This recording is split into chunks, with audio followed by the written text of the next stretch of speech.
Hi. So in this video, we are going to talk about two topics of Forex management, early delivery and automatic cancellation. Let's start with early delivery. So यार early delivery क्या होता है? Early delivery का नाम से ही हमारा clear है कि जैसे कि नाम हमारा बता रहा है अर्ली डिलीवरी मतलब हमारा जो कॉन्ट्रैक्ट पीरियड है उसके एंड होने से पहले हम लोग डिलीवरी लेने आ गए हैं, मतलब हमारा जो कॉन्ट्रैक्ट है उसको ऑनर करने के लिए आ गए हैं बैंक या डीलर के पास। तो उसको और अच्छे से समझने के लिए एक सिचुएशन देखते हैं। यहाँ पर एक कस्टमर है हमारा जो हमारे पास एसबीआई के साथ एक फॉरवर्ड बाय कॉन्ट्रैक्ट करने के लिए आया है एट द रेट ऑफ 85.6। अब एसबीआई ने इस कस्टमर के साथ 3 मंथ्स फॉरवर्ड पे कॉन्ट्रैक्ट कर लिया कि एसबीआई उस बंदे को डॉलर सेल करेगा, कस्टमर डॉलर बाय करेगा, ठीक है। अब क्योंकि एसबीआई ने कस्टमर के साथ एक कॉन्ट्रैक्ट किया तो एसबीआई इमीडिएटली अपने इंटरबैंक मार्केट में जाके एक किसी और बैंक लेटर से आईसीआईसीआई बैंक के साथ एक डील करेगा to buy dollars after 3 months. तो उसने अपने आप को कवर करा लिया एसबीआई को as per the current example 85.2 पे आईसीआईसीआई बैंक सेल करेगा और एसबीआई आगे कस्टमर को 85.6 पे सेल करेगा। तो एसबीआई इस पूरी ट्रांजैक्शन में एसबीआई का एस्टिमेटेड है 3 महीने के एंड पे 40 पैसा पर डॉलर का वो प्रॉफिट कमाएगा, 85.6 पे सेल करके 85.2 पे बाय करके 40 पैसे का एसबीआई प्रॉफिट कमा लेगा, ठीक है। अब हुआ क्या, 3 मंथ पूरे नहीं हुए थे, 2 मंथ पूरे हुए थे। कस्टमर बोलता है एसबीआई को, भैया मुझे तुम डिलीवरी आज ही दे दो, मैं 1 महीने बाद ही, मुझे आज ही डॉलर की जरूरत है।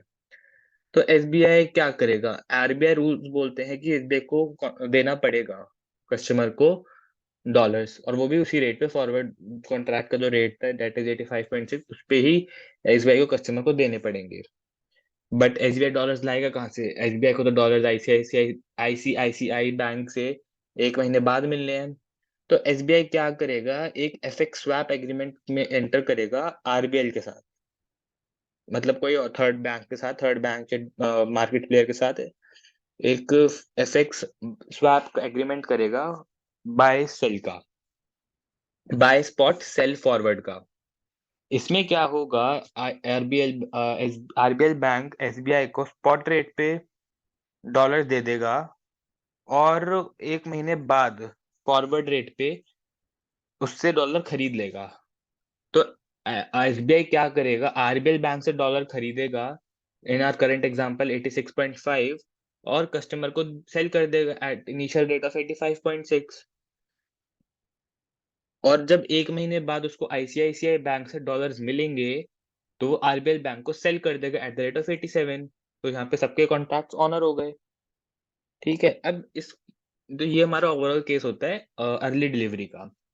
तो अब इस अर्ली डिलीवरी के केस में हमें 2 चीज़ें ध्यान रखनी होती हैं, वो 2 चीज़ें ये हैं कि सबसे पहले तो आरबीआई बोलता है कि अर्ली डिलीवरी के वजह से बैंक को एक एफएक्स स्वैप एग्रीमेंट में एंटर करना पड़ा। अब उस एफएक्स स्वैप एग्रीमेंट में एंटर करने की वजह से बैंक को जो एक्स्ट्रा प्रॉफिट या एक्स्ट्रा लॉस है, वो कस्टमर को पूरा का पूरा ट्रांसफर होगा, ठीक है। अगर एफएक्स स्वैप एग्रीमेंट की वजह से बैंक को लॉस हो रहा है तो वो भी कस्टमर से चार्ज करेगा, और अगर गेन हो रहा है तो वो भी कस्टमर को ट्रांसफर करेगा। और आज के दिन मतलब अर्ली डिलीवरी के डे के दिन बैंक को जो अभी नेट कैश इनफ्लो या कैश आउटफ्लो हो रहा है उसके बेसिस पे उसको वो कस्टमर से इंटरेस्ट चार्ज भी कर सकता है या कस्टमर को इंटरेस्ट को देना भी पड़ सकता है at whatever prescribed rates, ठीक है।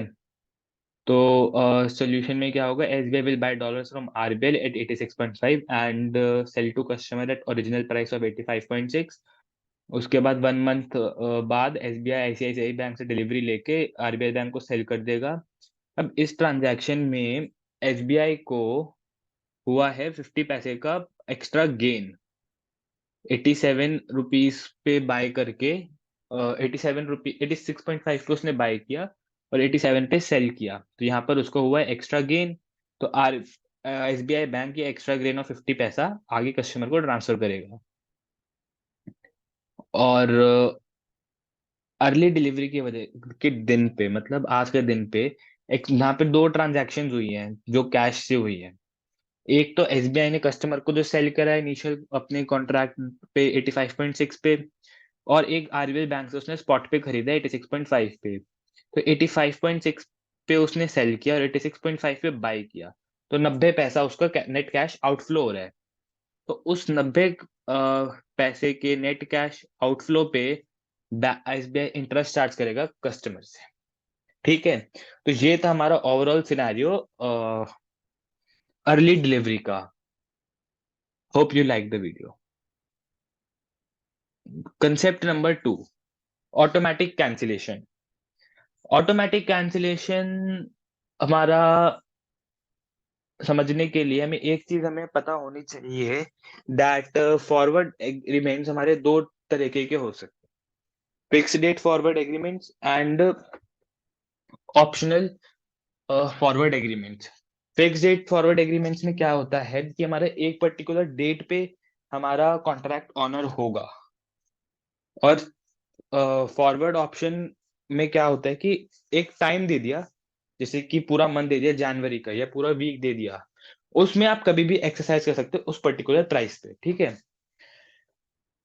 तब ऑटोमेटिक कैंसिलेशन के केस में होता क्या है,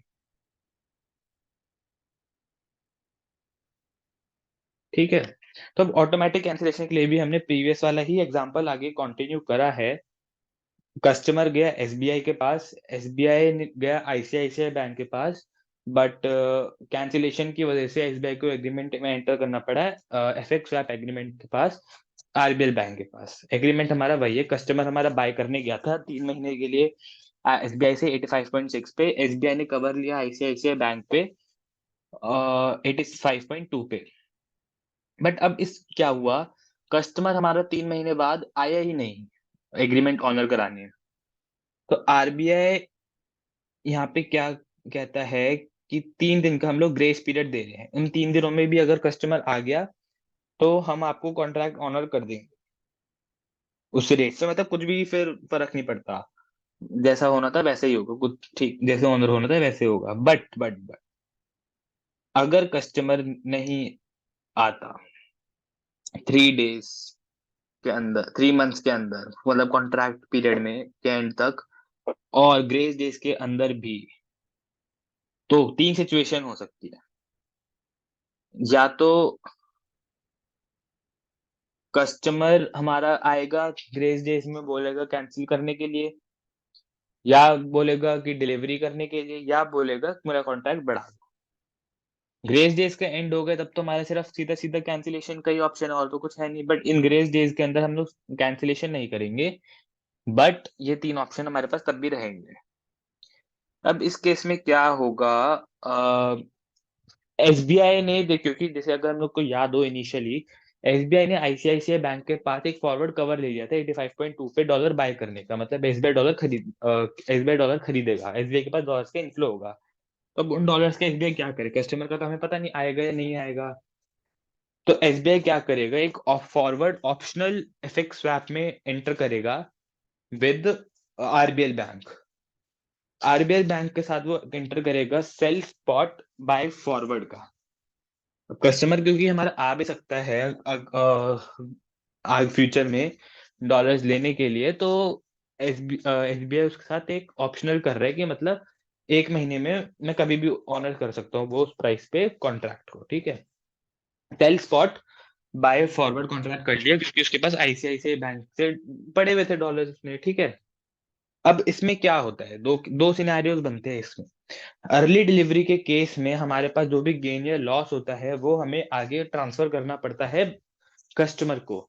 बट इस केस में ऑटोमेटिक कैंसिलेशन के केस में एसबीआई या फिर मतलब जो भी बैंक है उसके पास कोई ऑब्लिगेशन नहीं है गेन ट्रांसफर करने की। लॉस हो रहा है तो वो कस्टमर से चार्ज कर सकता है स्वैप एग्रीमेंट पे, बट अगर उसको कोई गेन हुआ है तो वो बैंक अपने पास रखेगा, लॉस आगे ट्रांसफर करेगा।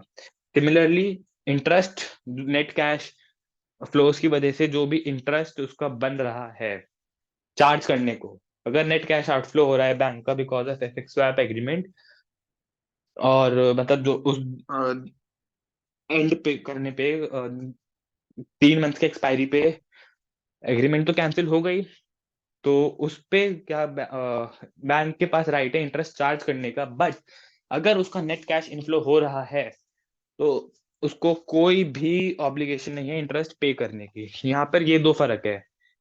यहाँ पर अर्ली डिलीवरी में कस्टमर को बेनिफिट दे रहे हैं, आप जल्दी आए हो, गेन है तो गेन लो, लॉस है तो लॉस। बट आप कैंसिल ऑटोमेटिक कैंसिलेशन केस में आप क्यों नहीं आए, अपने कॉन्ट्रैक्ट करके नहीं आए, इसलिए आपको एक पेनल्टी लग रही है एक तरीके से, कि लॉस आपको देना पड़ेगा, इंटरेस्ट आपको देना पड़ेगा, गेन और इंटरेस्ट मिलेगा आपको नहीं बिल्कुल भी। ठीक है, एक तो ये चीज हो गई। नेट कैश आउटफ्लो हो गया, नेट कैश इनफ्लो हो गया, इंटरेस्ट हो गया। हाँ, तो अब 3 सिनेरियो क्या होंगे। बैंक हमारा, अगर अगर कस्टमर हमारा ग्रेस पीरियड में कैंसिलेशन के लिए आ रहा है, वो बोलता है मेरा कॉन्ट्रैक्ट कैंसिल कर दो। सिंपल है, कॉन्ट्रैक्ट तो कैंसिल पहले भी होना था, अभी भी होगा। तो अब किस, अगर क्योंकि हमारे प्रेजेंट एग्जांपल में कॉन्ट्रैक्ट है बाय डॉलर्स का, तो हम लोग क्या करेंगे, स्पॉट टीटी रेट पे सेल का कॉन्ट्रैक्ट करेंगे, एक तरीके से रिवर्स कॉन्ट्रैक्ट करेंगे स्पॉट टीटी सेल का, मतलब एक्सचेंज मार्जिन वगैरह ऐड करके स्पॉट टीटी सेल का इस तरीके से कॉन्ट्रैक्ट करके वो फॉरवर्ड कॉन्ट्रैक्ट कैंसिल हो जाएगा। दूसरा केस, कस्टमर बोलते हैं मेरा कॉन्ट्रैक्ट आप एक्सटेंड कर दो। अब इसमें क्या होगा, हमारा पुराना कॉन्ट्रैक्ट तो कैंसिल हो गई, स्पॉट टीटी सेल पे कैंसिल होगा, बट एक नया कॉन्ट्रैक्ट एंटर हो जाएगा फॉरवर्ड का। जितना भी आगे पीरियड बोल रहे 1 महीना लेटेस्ट से, तो 1 महीने पे हो जाएगा। ठीक है, और तीसरे केस में वो बोल रहा है कैंसिलेशन हो गया, क्या हो गया, डिलीवरी का, वो बोल रहा है मुझे डॉलर आप दे दो। तो अब डॉलर आप दे दोगे उसको,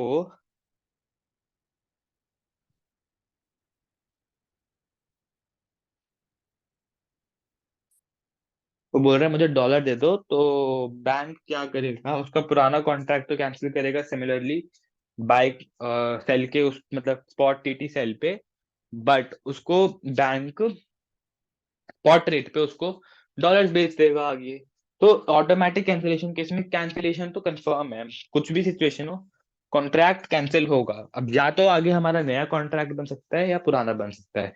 अब इसमें ध्यान रखने वाली बात यह है कि इसमें जो इंटरेस्ट बनेगा हमारा 3 मंथ के एंड वाले पीरियड पे, लेटेस्ट से जैसे कि 30 जून को अगर हमारा contract without grace days expire होना था, तो 30 तारीख को से जब भी कस्टमर आएगा, मतलब 2 तारीख को आया तो 2 दिन का, 3 तारीख को आया तो 3 दिन का, उतने पीरियड का इंटरेस्ट बैंक चार्ज करेगा उससे। ठीक है,